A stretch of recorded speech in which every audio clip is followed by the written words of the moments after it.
De volta, senhoras e senhores, segundou em Brasília, em todo o planeta. Vamos que vamos com doses milionárias. Lembrando, olha, segunda-feira é dia dos gigantes da educação. Adoro esse bloco aqui. Sempre vem um cara gigantesco, uma pessoa realmente gigante naquilo que ela faz, porque a gente sabe do poder da transformação que há na educação. Aliás, ao meu ver, se existe uma ferramenta de transformação para o nosso país e para o mundo, é uma boa educação em todos os sentidos da palavra educação. Deixa eu chamar aqui para poder estar conosco, com alegria, ele que está à frente do Gigante da Educação, está à frente também da Hike Global College, nosso querido amigo Egson Agatti. Seja muito bem-vindo. Tudo bom, Egson? Obrigado, Léo. Sempre um prazer estar aqui nesse quadro com você nas nossas segundas-feiras, trazendo gigantes da educação para falar com a gente aqui, né? E hoje não é diferente, temos aí o Thiago Diana, mais conhecido como Diana, que é um gigante aí do setor educacional, hoje é diretor do Sigma, do Colégio Sigma. Então seja bem-vindo, Thiago. Gente, eu tô muito feliz de estar aqui hoje, tá? Tô muito satisfeito e esse negócio de gigante dá até uma sensação na gente, né? Mas eu acho que eu tô em tentativa, em busca de aperfeiçoamento, em melhoria, e tô muito feliz, tendo visto todo mundo que já passou aqui, muitos que eu conheço, de estar aqui representando e trazendo um pouco aqui da minha luz, da minha fala, da minha história. Que legal, Thiago. A gente fala, né, Léo, que os verdadeiros gigantes são aqueles que estão lutando e transformando o Brasil em um lugar melhor. E não é diferente aqui com o Thiago, que a gente vai conhecer a história agora. Então, a gente que está honrado aqui com a sua presença, Thiago. Conta um pouco da sua história, como é que você hoje é diretor do Sigma da Zanorte, né? Isso, a minha unidade de Sigma é a Zanorte, eu sou diretor e professor, então continuo na docência, eu não quis abrir mão de jeito nenhum. Eu acredito que ser gestor a título estratégico, diretor e continuar em sala, por mais que dê muito trabalho, me dá uma chance de enxergar a escola de uma maneira diferente. Então eu sigo lá, dando aula na terceira série.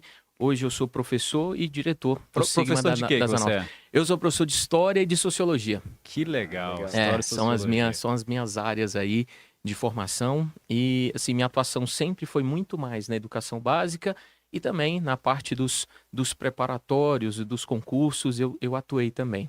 Que legal. Conta um pouco pra gente da sua história, como é que começou a sua história com a educação? Eita, vamos lá. Vamos voltar atrás no tempo um pouquinho. Eu sou bem entusiasta, assim, para falar da educação, porque eu acho que ela conseguiu, de fato, me dar muitas oportunidades e muitas chances e muitas boas pessoas. Eu sempre quis fazer ou sociologia ou história, eu sempre tive isso em mente e sempre acreditei que eu ia ser professor. Acabou que no início, enquanto eu estava cursando a história, que foi meu primeiro curso, eu trabalhava na Universidade de Brasília, no Instituto de Química. Instituto de Química, numa parte mais pedagógica, que não tem muito a ver com a docência ou propriamente com a história. E lá dentro do Instituto de Química da UNB, eu conheci um professor, Ricardo Gauch, um dos precursores, um dos caras que começou o programa de avaliação seriada, e essa foi talvez a minha primeira grande pessoa em termos de oportunidade. Ele é um professor renomadíssimo, ele é dessa parte de psicologia, de pedagogia, e ele foi extremamente fantástico, no sentido assim, vai estudar, vai se formar, seja muito excelente no que você faz e se esforce muito. E ter, assim, na experiência de 17 anos, primeiro emprego, começando o curso superior, uma pessoa com esse tato me ajudou demais. Eu acho que ele foi um dos responsáveis por eu querer muito estar na educação. Que legal. Eu comecei a dar aula muito cedo, eu comecei a dar aula com 18 anos, eu entrei na faculdade com 17. E esse início de dar aula acabou acontecendo de uma maneira meio inusitada. Andando nos corredores da UNB, não sei se vocês conhecem os corredores da UNB, mas às vezes ficavam lá uns post-its aqui tem uma vaga, seja professor, dê aula. E minha primeira experiência em sala de aula foi com aulas particulares. Então eu comecei a dar aula particular, eu tive um encantamento nessas aulas particulares. Aula particular de reforço, de certo. Isso, pessoal. De reforço, e era até bem inusitado lá em 2008, 2007. Era bem inusitado porque a gente ia até a casa das pessoas. Então esse foi o meu início, de olhar para os conteúdos, de olhar para a nossa possibilidade de transformação do outro com a educação. E eu me encantei de fato com a coisa da docência. Eu fui professor de educação básica do 5º até a 3ª série do ensino médio. Eu passei por muitas por muitas escolas dentro de Brasília, eu fiz grandes amigos dentro da educação. E o que eu percebi em termos dessa trajetória, de professor inicialmente, depois de coordenador pedagógico e agora diretor, é que sim, a educação tem uma capacidade de transformar sem tamanho. E em muitos instantes a gente acha que o jovem ele está não querendo ou não estudando, ou ele é um jovem diferente. E o que eu tenho visto, pode ser até uma fala que não é tão ao senso comum que a gente escuta, mas eu tenho visto uma geração de jovens muito inteligente. Uma geração de pessoas que está muito afim e que está muito se envolvendo em coisas Interessante. muito maiores do que só os conteúdos. Então, eu consegui observar com muita força isso na juventude. Você tá falando isso da nossa Da nova geração. geração atual?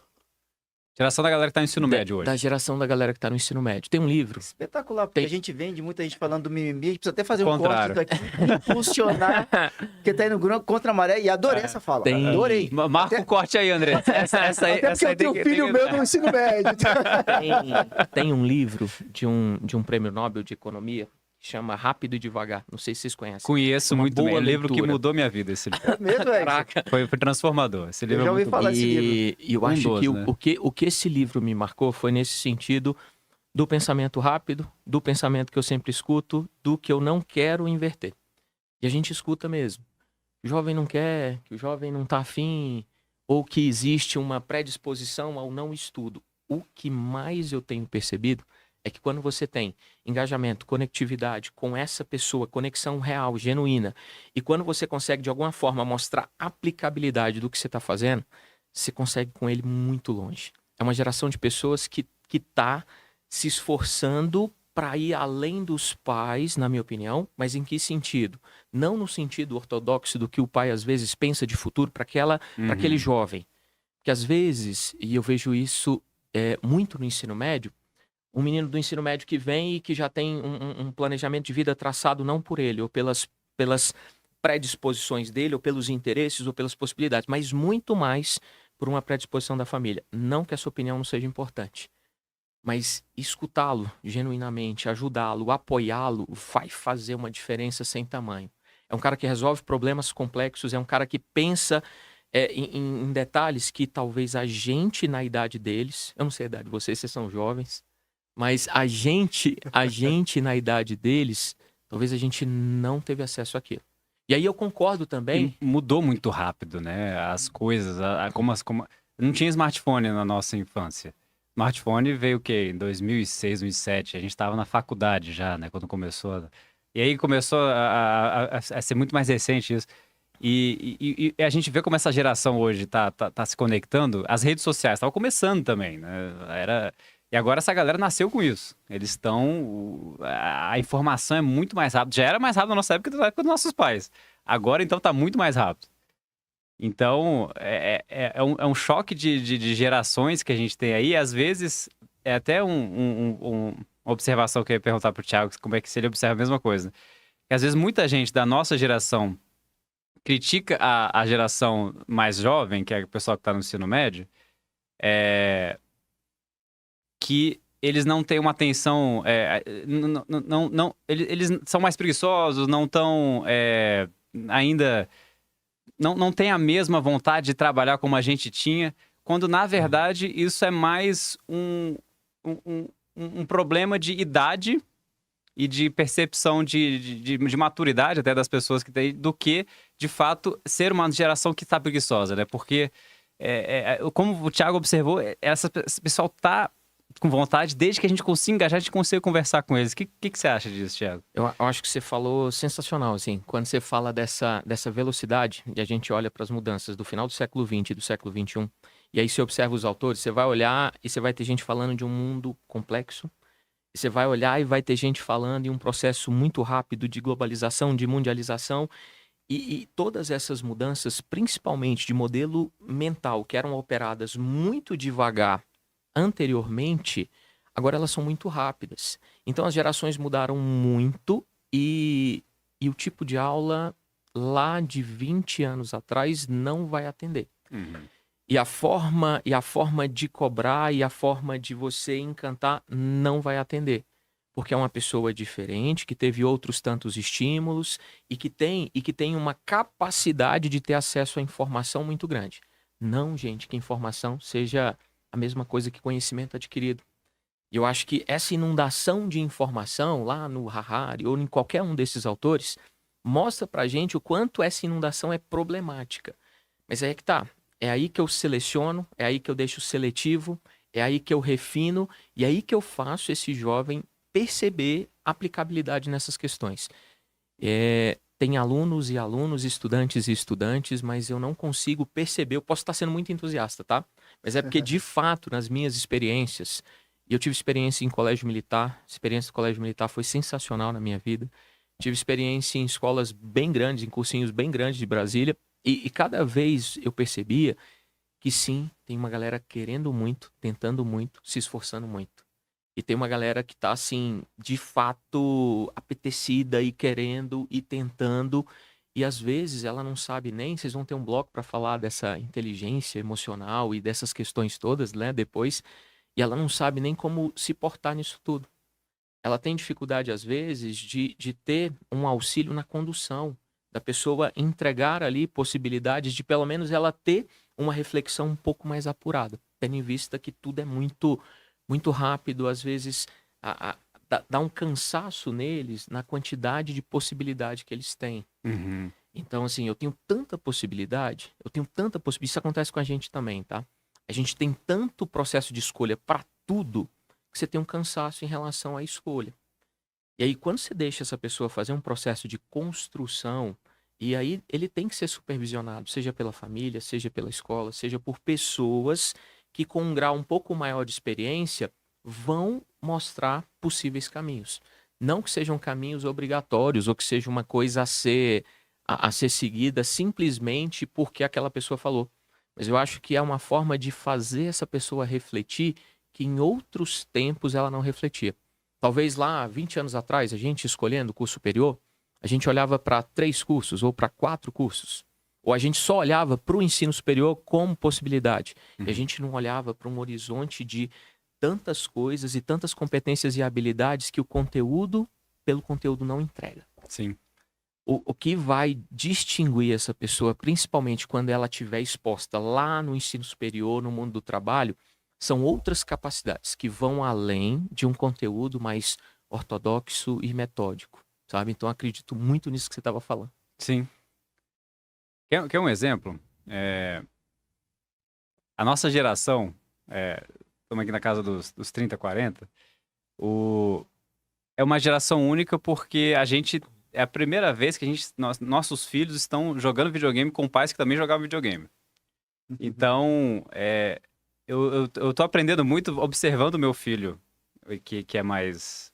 tá com 6 anos, e tá jogando Minecraft, né? Ele tá me ensinando a jogar. Eu nunca joguei esse negócio, ele me ensinou a jogar um negócio. É impressionante o tanto de problema que ele consegue resolver jogando aquele negócio lá que às vezes tá até um pouco fora da minha percepção ali, mas ele consegue resolver. E aí ele fica pedindo para eu pesquisar as coisas no Google para ele para resolver aquele problema. E se a gente for parar para pensar, o tanto de informação nova que ele recebeu nessa idade por causa dessas coisas. E aí a gente pode pensar em vários outros exemplos, né? Das redes sociais, das pessoas, do Google, tudo. Que eu não recebi naquela idade. Para mim, o jogo era só o Mario que passava de fase e estava resolvido. E como isso também tem um potencial de desenvolver a pessoa, o cérebro, a capacidade de resolução de problema que a nossa geração não teve. Então não é. Aí a gente tem alguns outros desafios, que é o déficit de atenção e várias outras coisas que caminham para isso. Mas esse ponto de vista do Thiago é muito interessante, né? Porque essa geração, na verdade, ela vem com um potencial maior ainda do que a nossa, né? Em vez de a gente olhar no ponto de vista negativo, que são o déficit de atenção, a gente pode olhar no ponto de vista positivo de tanto de capacidade cognitiva que eles vêm muito maior do que a nossa. E, assim, eu acredito muito nesse tipo de desenvolvimento e eu tenho visto isso de muitos estudantes. Claro que o processo de crescimento, desenvolvimento, de formação de uma pessoa dá trabalho. Seja a educação formal ou informal, ela tem que ter intencionalidade, ela tem que ter planejamento. E aí não dá para ser feito no intuitivo e no aleatório. É esse que é o ponto agora. Então a gente tem professores que estão acostumados com uma geração anterior, que não tiveram essa carga de informação jogada para eles, com uma galera que está precisando ser educada por esse pessoal que com uma velocidade de informação. O que está faltando ali para a gente conseguir engajar esse pessoal da forma que você fala que você consegue enxergar isso, né? Se você é professor numa sala de aula também, o que falta para o professor conseguir trazer esse engajamento para esse pessoal ver o futuro deles ali de uma forma melhor? Excelente pergunta. 2015 foi minha primeira experiência como coordenador. E quando eu fui para a coordenação, eu acreditava muito que eu conseguiria, talvez, trazer a equipe docente para um modelo mais próximo do que eu acreditava, no sentido a intencionalidade, planejamento, transformação, um ensino de fato significativo, e você vê ali a capacidade de prosperar em conteúdos, em competências e habilidades. E eu vi isso acontecendo. A minha primeira grande experiência e chance foi dada por uma pessoa que já veio aqui, a professora Catarina. E ela quem me convidou, e eu fiquei com muito receio, muito novo à época, me tornando coordenador bem cedo. Tinha uma equipe de 30, 40 pessoas e em experiências pós de coordenação e agora a experiência na direção, o que eu tenho tentado olhar muito e tentado convencer em termos de exemplo, liderança e principalmente fazer com que as pessoas acreditem é o quanto a gente não tem que estar preocupado no que a gente está ensinando. A gente fica, às vezes, muito preocupado em, não, eu vou dar uma quantidade tão grande de conteúdos e vai ser tão notável e tão bom para mim, e aí eu esqueço que não é o quanto eu tô fazendo, é o quanto a pessoa Tá absorvendo. tá absorvendo e se desenvolvendo, e aquilo se transformando em conhecimento adquirido. Enquanto a gente não tirar um pouco essa visão de que tá só focado no que eu ensino e não tá focado no que ele aprende, eu acho que essa virada de chave ela demora. Porque a gente pega os estudantes, eles iniciam ali no projeto escolar muito cedo. Então eles têm muitos estímulos a muitos conteúdos importantíssimos. E se ele tivesse atento a tudo aquilo, eu sei que o momento, a maturidade é outra, mas medidas as proporções e no que ele pode render naquele momento, nosso papel é levar aquilo. Nosso papel é fazer com que aquela reflexão seja feita. Thiago, mas você tem como plano de fundo os certames, as avaliações? Sim, também, porque elas serão importantes. Igual o Enem está chegando, os meninos têm Enem agora dia 5 e dia 12. É uma maratona sem tamanho, uma prova dificílima, uma prova de uma concorrência exagerada. E aí não é só fazer com que ele saiba o conteúdo da prova, mas aplicar aquele conteúdo e fazer com que ele dê conta de que a vivência de 3 anos do ensino médio e de 7 anos anteriores sejam de fato produtivas. Às vezes na escola a gente percebe os estudantes meio desanimados. Ou às vezes eu vejo um estudante que está não se percebendo ou sem pertencimento. E fazer com que eles se sintam bem foi uma também das missões que eu trouxe para mim e para os professores com quem eu trabalhei. Então, assim, para resumir sua pergunta, que eu estou indo longe sempre, falando muito, mas a ideia de olhar para o que ele está aprendendo, olhar para um conforto dele no sentido assim dele ser percebido, dele ser alguém ali que de fato acontece para você e você se preocupa com ele, você o conhece nas possibilidades, isso é transformador. De verdade que isso é transformador. Porque no final existem conteúdos e conteúdos, existem pessoas e pessoas com muitas facilidades.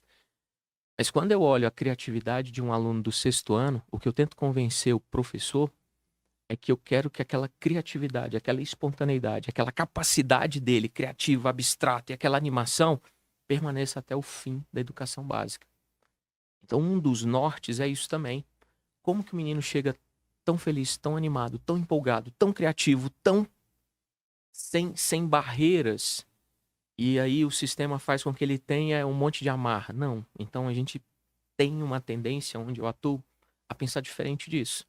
E é fazer com que a partir de apoio, ajuda e intencionalidade nesse processo do professor, da escola, das pessoas, que ele vislumbre que ele consiga ir muito, muito além do que a gente mesmo foi. Tiago, cabe isso quando a gente fala de uma escola conteudista e eu olho para o mercado e vejo que o mercado ele traz essa exigência. Em Brasília, acho que a enorme maioria das pessoas querem ir para a federal e acho que até o mercado, quando vende uma escola, vai em cima dos números que essa educação se reflete por aprovação nas federais. É, é, é, Tem espaço para a gente poder trabalhar esse outro lado, além desse volume, desculpa assim, absurdo de conteúdo, porque o Enem, algumas vezes eu olho assim e falo, pô, parece até meio covarde, porque o conteúdo é extremamente extenso. Você vê espaço para isso daí? Eu vejo espaço e se você olhar para os diferenciais da escola, é onde muita gente está conseguindo fazer muita diferença. Porque a coisa do conteúdo, ela sempre foi importante, ela não vai deixar de ser importante. Mas o conteúdo pelo conteúdo não resolve nada. Porque aí eu coloco o cara no conteúdo, e eu coloco ele em xeque em umas coisas que talvez ele não dê conta de suportar. Então, assim, tem sim que ser voltado para aprendizado, para cognição, para um ensino crítico, para um aluno protagonista. Mas falar em protagonismo, em desenvolvimento, em mandar bem em provas e certames, em ter autonomia de escolha e fazer o que ele desejar fazer, é falar desse ensino que eu tô falando. Cara, é tão maluco essa questão de ele fazer o que ele quer fazer, porque a gente olha para o futuro, a gente não consegue enxergar o que vai ser o mundo daqui a 10 anos. A gente não consegue. Né? A gente fala de X profissões vão terminar. A gente fala sobre, por exemplo, a gente reclama que os novos profissionais têm uma dificuldade de se engajar, de vestir a camisa de uma empresa, mas por outro lado a gente está falando que as gerações vão passar por 10 profissões ou 10 carreiras diferentes no histórico da vida. Então, às vezes, a gente fica lutando contra esse processo de mudança que já está rolando. Uhum. E a gente está envolto nessa geração também. A gente tem parte nisso também, ainda que nós sejamos mais velhos do que eles. Essa visão de eu vejo você muito preocupado. Se eu estiver errado, você me corrige, por favor, Thiago. Em a gente, a sensação que eu tenho é do tipo assim, para, olha para ele, senta e ouve esse carinha, ouve essa moça, ouve essa menina, ouve esse rapaz, tem coisas grandiosas aí. Que massa. Nesse sentido, essa é a tua fala, é de dar mais atenção um a um.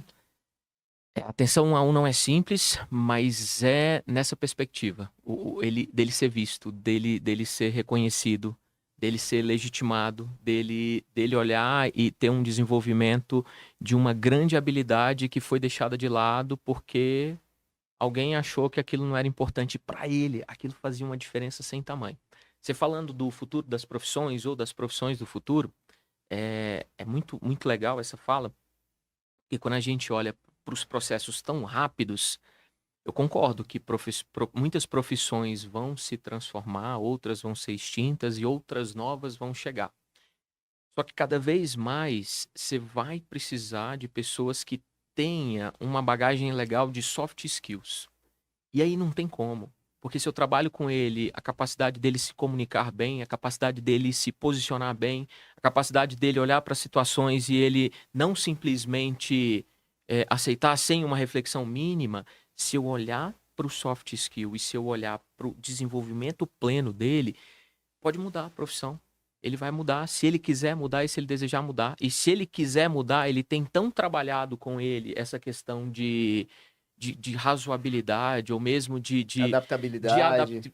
dessa adaptação, que ele, se ele precisar fazer uma migração, uma transformação na carreira, ela vai ser menos problemática se eu colocar para ele que só existe um caminho, se eu forçar ele que só existe uma situação e que só existe um curso. Uhum. Não acredito que funcione assim. Eu acredito que funciona respeitando, sim, as possibilidades, as particularidades. Eu acredito que a gente tem, sim, que olhar pro quanto existe gente boa sendo silenciada, porque a habilidade, a inteligência, a múltipla inteligência dela era para um lado e não para o outro. E hoje você tem essas possibilidades. As provas, de maneira geral, ainda não mudaram, tá? Os certames. Tem um desenho de mudança. O ensino médio, em termos de novo ensino médio, ainda tá turvo, tá meio não tão cristalino, mas cada vez mais, como existe essa inundação de informação, como existe muita coisa desnecessária, se você conseguir fazer um filtro bem feito, se você conseguir fazer com que ele tenha acessos de qualidade e reflexões necessárias, aí eu acho que é o que é o mais legal e que pode ser até meio utópico, né? Mas eu acho que é o mais legal nisso. Quando ele consegue, por ele, decidir. Quando ele consegue, por ele, perceber que existe um projeto de vida e que ele participa disso. E ele tem escolha nisso. Porque quando esse projeto de vida é acionado lá no ensino médio, ele consegue perceber se o que ele está fazendo faz sentido. Se aquilo que ele está passando, às vezes, de ter que se doar mais, tem, de fato, um sentido para o depois. E aí o cara desenvolve muito. Assim, ele brilha O demais. desafio é encontrar o sentido, né? Por que que eu tenho que me esforçar para isso? Qual que é o sentido? Por que estamos botando uma aula de matemática, uma aula de química? Tá, para quê? O que eu tô fazendo aqui? Você encontrar o sentido aí que a pessoa... É gigante quando a gente pensa assim, porque você para de criticar, por exemplo, ó, o pessoal brinca com a fórmula de Bhaskara. Eu não estudei isso, pessoal, eu não sei o que que é. Eu não estudei mesmo, eu não estudei aqui no Brasil, né? Nem ensino médio, nem Legal. eu da 7ª série pra depois eu não Você estudei não aqui. sabe o que você tá perdendo, Léo. Que você Vale a tem que pena fazer voltar. um curso disso. E eu não sei mesmo o que que é. Mas assim, ao invés, de repente, de criticar, é levá-la a compreender o porquê. É criar sentido nisso, então. E na hora da prova, ô Léo, é ele. Então, se eu ensinei só a Bhaskara e não ensinei aplicabilidade nenhuma, não vai vir assim na prova. Questão do Enem, só a título de exemplo. Ela tem um enunciado, ela tem um texto, ela tem um enunciado e ela tem 5 distratores, 20% de chance de acerto. Cara, 20% de chance de acerto, uma prova gigante no primeiro dia, 90 questões. No outro domingo, você fica uma semana fermentando aquilo em você. No outro domingo, você tem outra prova. A primeira prova, linguagens e humanas, a outra prova, natureza e matemática. E não adianta, a prova está falando de sua capacidade de interpretação, sua capacidade de leitura de mundo, sua capacidade de perceber a atualidade, sua capacidade de escrever, dissertar bem sobre problemas do seu país. Então, se eu consigo fazer com que o jovem, né, qualquer um pode fazer o Enem, mas se eu consigo fazer com que o jovem dessa idade, de formação, tenha essas capacidades, não que seja a prova perfeita, e provas e estilos de avaliações são às vezes complicados, mas eu estou pelo menos tentando fazer com que exista um incentivo e eu estou levando esse tipo de preocupação. Porque para mandar bem lá, ele vai ter que passar por temas atuais que são discutidos. Então, o cara, para mandar bem na prova, ele vai ter que ter discutido, por exemplo, racismo estrutural, feminicídio. Ele vai ter que ter noções de macroeconomia, ele vai ter que ter noções de história, de geografia. Ele vai ter que entender como os momentos no mundo, epistemologicamente falando, se comportam na filosofia. E aí vai ter gente que vai olhar para essa prova, é uma prova fácil, você só estuda, é só isso. Não, é uma prova complexa. Eu faço, tá? Todos os anos eu faço. Eu acabei Você faz o quê? O Enem? o Enem todo ano para ir com eles. Como exemplo, como motivação para legal, eles. cara. Eu faço. Na última vez que eu fiz, eu tenho formação na área de história, em ciência política, em pedagogia. Nada como liderar pelo exemplo, né? Já tá lá fazendo a prova comigo. O Enem, ele consegue te inserir no ensino superior.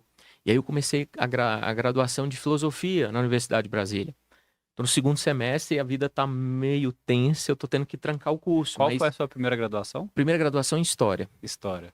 Aí depois eu fui para Ciência Política, aí eu fui para Pedagogia, por conta dos conteúdos e da necessidade que eu tinha na Essa é a coordenação sua quarta pedagógica. graduação, então. Tô indo para 4ª. Caramba. Aí eu fiz pós-graduação em Ciência Política também e fiz pós-graduação em Gestão Acadêmica, para ir mais fundo nos conteúdos. Mas aí é legal ele me ver lá, e eu já encontrei aluno no dia da prova. É um desconforto necessário, porque a gente que está em sala, às vezes a gente fala assim, mas essa questão é muito fácil. Fácil porque o professor resolveu em casa, resolveu no ar-condicionado, resolveu sentado, resolveu olhando, Cara, mas você tá falando aqui agora, porque você tá trazendo uma visão tão bacana do Enem, porque você tá falando para mim e pro Exo aqui, para todo mundo que tá acompanhando, que o Enem não é decoreba. Que ele vai muito além disso. Aliás, você tá falando que o aluno, para poder fazer o Enem, você precisa prepará-lo para a vida. É isso.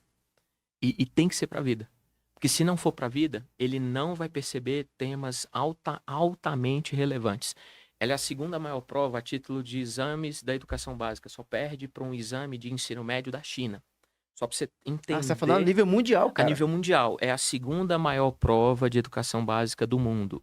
E olha que ela reduziu nos últimos tempos. Hoje ela vai ter aí de inscritos entre 4 a 6 milhões. A gente chegou em 9 milhões de pessoas fazendo a prova do Enem. Meu Deus. Então, olha só, o Ministério da Educação, o INEP, toda a regulação da educação do Brasil tem certeza que no dia 5 e no dia 12 agora, 3 milhões de pessoas, se faltar um monte de gente, 3 milhões vão parar para ler o texto que eu selecionei para ele ler. Essa prova, ela é além de um certame, de um exame, de um vestibular e tudo, mas ela tem um compromisso em fazer você sair melhor do que você chegou. Tô te falando de verdade. Interessante. Ela tem essa possibilidade. O tipo de literatura que vai cair, o tipo de proposta, a resolução que você vai ter que apresentar. Gente, é um menino de 17 anos do ensino médio tendo que escrever uma redação dissertativa e argumentativa de 30 linhas com uma proposta de intervenção no final. E ele tem que mapear isso, ele tem que ser concreto nisso. No Brasil, agora, pouquíssimas pessoas tiram 1000 na redação, que é o máximo. E a gente fica trabalhando Você com lembra isso. do último tema da redação? Ou algum que foi muito marcante para você? Muito marcante para mim foi... Ano passado foi muito marcante. Ele falou de povos tradicionais do Brasil. E tem gente que confunde povos tradicionais com povos originários. Tem gente que fica tentando acertar a redação a cada ano. Mas se você olhar, ele está falando de minorias, de pessoas esquecidas na história do Brasil, ou de segmentos esquecidos, ou de problemas macro. Outro que me marcou muito foi quando ele falou... Dá só um exemplo disso aí pra gente. O que seria isso, então? Povos tradicionais, Aham. ele estava tentando discutir o quanto o Estado tem olhado e tem política pública e tem esse cuidado para ribeirinhos, quilombolas, comunidades sertanejas, pessoas que em muitos instantes... Isso é gigante, velho. É gigante, é gigante. É gigante, porque você vai fazer essa prova lá de cima até o Brasil inteiro. E a mesma prova para todo mundo. Não, e você coloca a visão, o olho do jovem que amanhã vai estar no mercado de trabalho em pessoas que estão esquecidas. Ó, Sim. que massa. Um tema E obriga a escola a ensinar isso. tem- A ampliar a é percepção do jovem. Se eu não Desculpa, passar tio. por isso, e não tem que ser só pela prova, a gente vai também pela prova. Porque pode ser o gatilho para o menino a prova. Mas quando você consegue inserir esse tipo de debate, de discussão, você faz um negócio, você não está entendendo o tamanho que vira. Porque talvez a gente, na idade deles, a gente não falou sobre isso. Sim. Dessa forma. A N- gente não falamos. Não falamos, cara. É isso. E o menino atualizado, com repertório, o menino lendo coisa que a gente não lia dessa idade. Por isso que, nas minhas experiências, e onde eu passei, eu acredito muito na geração. Que legal. Eu acredito muito. E eu acho que tem como fazer algo sensacional. Você gosta da proposta do Enem? Você vê sentido? Assim, quando a gente olha para todas que existem, e olhando para o Brasil inteiro, faz sentido. Faz sentido. Faz sentido. Competência, habilidade, o tipo de debate que eu tenho. Não existe prova perfeita. É difícil. Ainda mais quando ela é feita para ser depois um vestibular que seleciona, que exclui, que afunila. Mas quando você olha para o conhecimento... Vamos fazer um desafio. Faz uma prova do Enem ano que vem. Vamos fazer junto. Bora. Vamos fazer junto. Eu vou apanhar, Eu mas tô eu quero lascado saber. se eu for fazer essa Não, prova do agora, Enem. isso aqui mexeu comigo demais, cara. E a gente fala que o jovem não sabe, que o jovem é pouco desenvolvido. Eles arrebentam lá na prova do Enem. É, Às Não é uma vezes prova fácil, mais do que a gente. Você que é professor de... História, Vamos sociologia. fazer uma lista aqui, Edson. Mas, por exemplo, história, cara. Você vê as perguntas que estão ali no Enem, que são perguntas objetivas, você vê que uma pergunta dessa leva o aluno a um processo reflexivo que vai contribuir para a vida dele. Se ele se desenvolveu para poder responder aquela pergunta, isso é importante para depois para a vida dele como ser humano, como pai, como mãe, como cidadão. Sem dúvida. Já é dica. E olha que você tem uma visão política, você tem uma visão social, você tem uma visão filosófica. É muito ampla a tua percepção. Isso é fantástico. Questão do ano passado. Você abrir a prova de 2022, essa questão tá lá. Tinha uma questão falando de feminicídio. Sensacional. Sensacional. Ela narrava, nem era um texto. Ela colocava um gráfico. E ela colocava o gráfico de que, às vezes, o relacionamento e a vulnerabilidade da mulher acaba acontecendo. Então, ela vinha de uma lua de mel, ela tinha um problema e uma tensão. Essa tensão virava uma agressão. E logo em seguida, uma outra lua de mel. E ele vai fazendo uma espiral, assim, ó, mostrando que fica ruim, melhora, fica ruim, melhora. E lá em cima ele coloca no topo, feminicídio. E aí ele estava colocando as iniciativas de combate àquilo. Aquilo falava do quê? Era uma questão simples, era uma questão fácil de se fazer, mas ao mesmo tempo de uma reflexão sem tamanho. Educativa. Outra questão fera Só sobre coisas... Isso é uma pergunta de sociologia? Entra como sociologia. Outra questão sensacional. Ele colocou pra gente um texto falando sobre inteligência artificial. E nem estava se falando tanto quanto a gente está falando esse ano. E ele estava falando no texto que tem muita gente substituindo dubladores por vozes feitas sinteticamente em programas. E ele estava falando que isso, entre outras facetas disso, desse avanço tecnológico, vai contribuir para o quê? Aí a resposta é como se fosse a resolução desse problema. Isso que tem acontecido vai acabar gerando um desemprego estrutural, saca? Então ele traz temas que são altamente relevantes e significativos. Ele traz, às vezes, questões simples, mas que são questões que ele quer garantir que aquela pessoa que fez a prova, que parou, ela vai escutar. Que legal. Ela vai ler aquilo. Não, e ela determina a escola a tocar nesses assuntos. É isso. Você tem que falar disso. Por mais que isso não esteja num currículo muito claro, Não tá tão aparente ali. hoje você vai ter que tratar desse tipo de temática. Porque a UNB também foi precursora disso. Quando lá no PAS ele começou com os conhecimentos e valorizar muito filosofia, sociologia, artes. Então, assim, é necessário. Fazer uma visão geral, né, Paulo? Não só aquilo que está se preparando como profissão. Vamos aproveitar e falar da HTech. Nosso patrocinador, a HTech, a gente sempre traz uma pergunta deles, né? Eles são uma empresa de software que é especializada em produtos educacionais, então LMS, tudo. E a pergunta que a gente sempre faz é, Thiago, qual que é a importância que você vê para a presença tecnológica na escola? Pensando assim no ponto de vista mais de gestão. Qual que é a importância da presença tecnológica da Você escola? fala na gestão, na parte administrativa da escola? Ou acadêmica também para as crianças. A forma como você enxerga a tecnologia entrando na escola. Tá. Para o uso prático mesmo da escola. Dentro de sala. Dentro de sala, minha visão hoje é que eles já têm muito acesso. Eles sabem muito como fazer, tá? Então, dentro de sala, eu vejo que os modelos mais... Dentro de sala, tá? Os modelos mais analógicos, híbridos, com possibilidades de estudos e proximidades em plataformas, fazem sentido. Deixar o menino, principalmente do Fundo 2, dos anos finais, menor, mais novo, exposto demais, sem a supervisão e a tutela, pode ser problemático.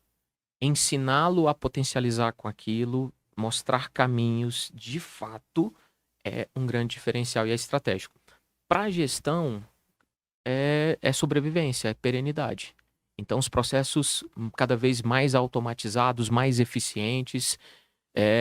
Quando você olha o resultado do estudante, a gente tem mapeamento dos nossos estudantes no sentido a nota, em como ele está indo a cada ano, se aquela nota vai chegar ou não vai, no curso que ele quer, dentro do PAS, dentro da UNB, eu consigo fazer com que ele olhe para a prova do Enem e perceba assim, quantas questões você tem que acertar? Se eu acertar essas, eu consigo esse curso, eu vou para cá, e quanto você está indo a cada simulado, e quanto você está aumentando ou não, nessa parte de gestão, seja gestão acadêmica, seja da gestão da saúde financeira, da saúde administrativa, das organizações, tem que existir, tem que estar automatizado, tem que ser muito inteligente, eficiente. Então eu concordo muito com a utilização. Legal. Bacana. Quem quiser saber mais, agat.tech, procura lá. A HTech traz soluções aí para resolver a gestão educacional e também é uma empresa de pessoas que entendem de educação, né? O próprio dono da empresa é professor também, então isso faz todo o diferencial na hora de você procurar a solução tecnológica para a sua escola. Mas, Thiago, voltando para o tema, como é que você... Porque eu fiquei aqui bem curioso, porque ao mesmo tempo que você traz uma importância muito grande para, digamos, sair do decoreba e ficar mais trazer para os alunos aquela capacidade de resolver problema, encontrar a significância deles, ao mesmo tempo você trouxe um ponto de vista bem positivo do Enem. E aí eu fiquei curioso para entender como é que você enxerga o processo de avaliação na aula. Então, como que deveria ser uma avaliação ideal, na sua opinião? Ótimo. Gostei muito da pergunta. Avaliação é um tema complexo, né? Que exigem aí muitas reflexões. É, não, como fora existe uma avaliação que é extremamente voltada para nota, para seleção, para um score, ele vai ter que passar por isso lá também. Mas isso não precisa ser uma experiência traumática. Às vezes as pessoas têm dificuldade em lidar com certos fracassos porque o erro é muito pouco valorizado. Numa das primeiras aulas que eu faço com a terceira série, eu dou aula para a terceira série, principalmente. Eles tendem a, quando a prova vem muito ruim, ter vergonha da nota, ou não querer olhar para aquela prova, ou aquilo simplesmente ser descartado. A gente tá falando de criança com que idade? Terceira série do ensino médio, os meus, 17, 16, 17, terceiro ano, terminando. terceirão. Porque ensino hoje médio, chama ok. terceira série, hoje a nomenclatura é terceira série do ensino médio. Eles tendem a não gostar muito de lidar com esse erro. Uhum. Fazê-lo enxergar a possibilidade de lidar com aquilo ali, de retomada, de nunca mais errar aquilo, é sem tamanho um valor extremo para os meninos. Mas além dessa avaliação que é mais somativa, eu acredito muito em avaliações que são amplas. Exemplo, né? Nas propostas de novo ensino médio, a gente pode aplicar muitos projetos ou outras perspectivas. E lá dentro de uma das aulas, eu fiz com ele uma aula sobre problemas sociais. Então o grupo tinha que primeiro criar uma situação de causalidade, onde algo explicasse algo, mesmo que fosse uma visão mais simplista. Então eu acho que o índice de criminalidade é alto e eu crio uma explicação causal, que pode ser para mim inicialmente só ter significado. Então estou tentando explicar um problema da criminalidade a partir disso. Criei a premissa, aí eu fiz eles irem para a rua para pesquisar. Aí a gente foi para a rua para fazer entrevista com as pessoas, para ver a percepção das pessoas. E essa entrevista rodou também entre as salas do ensino médio. Olha que massa. Eu tinha uma predisposição a acreditar em algo que estava aqui muito, muito lúcido para mim. Isso gera isso. Só que na visão de outras tantas pessoas, pode ser que a minha proposta causal, e eu queria que eles confirmassem uma teoria que, entre aspas, eles estavam criando. Isso é uma avaliação. E no final, muitas teorias foram derrubadas, porque às vezes, sem perceber, e num reducionismo e na pressa, a gente quer criar uma teoria que abarca tudo no mundo e que explica todas as situações, e às vezes nem é isso, e às vezes você não dá conta disso. Mas é um estilo de avaliação que eu acredito muito. A gente na escola, a gente tem muitos projetos cooperativos. A gente acha que a idade média é tão importante que o estudante do 7º ano lá na nossa escola, ele tem uma feira medieval. Aquilo me arrepia. Porque os moleques, eles vão, a partir deles, ornamentar a escola como se a escola fosse um reino medieval. E eles vão viver em uma manhã de sábado, aquela organização, todos eles caracterizados como se eles fossem daquela época medieval. E aí, você pode ter o Google ChatGPT e você pode perguntar para ele sobre a Idade Média.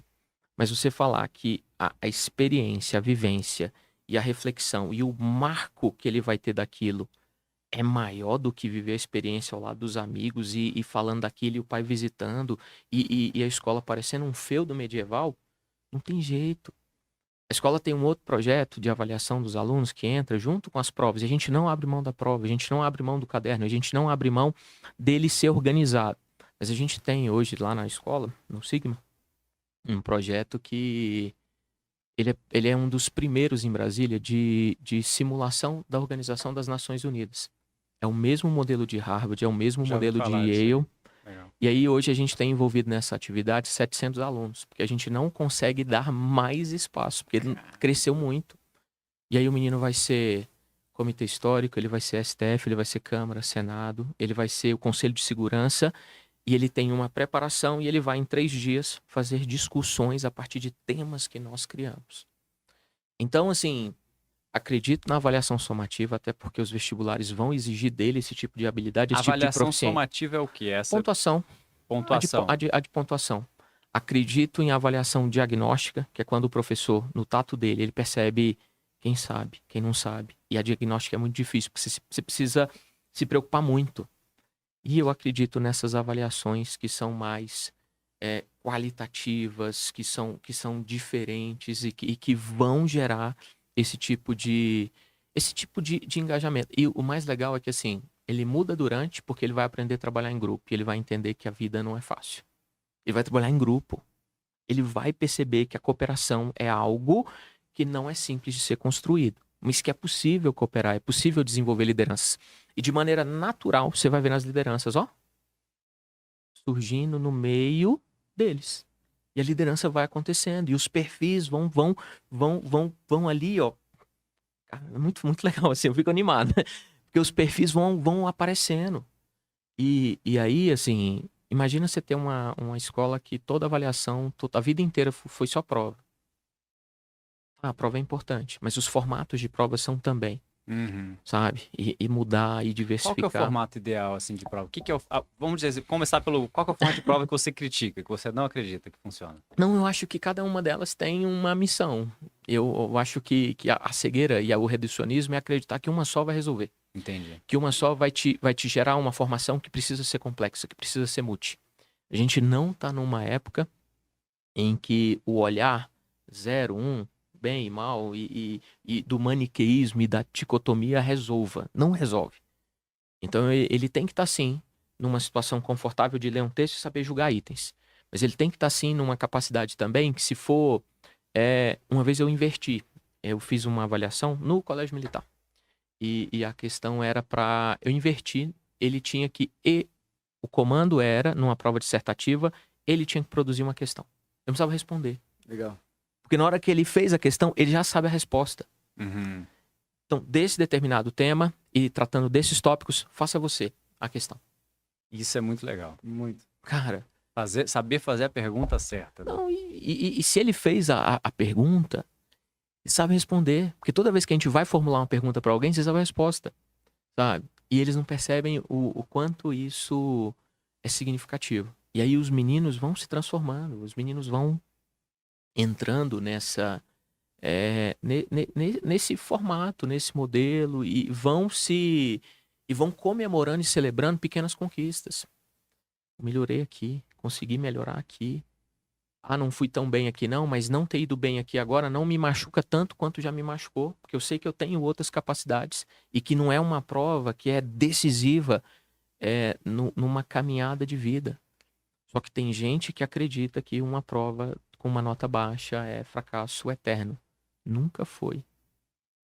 Eu concordo. Eu acredito bastante no processo de feedback, né? Sim.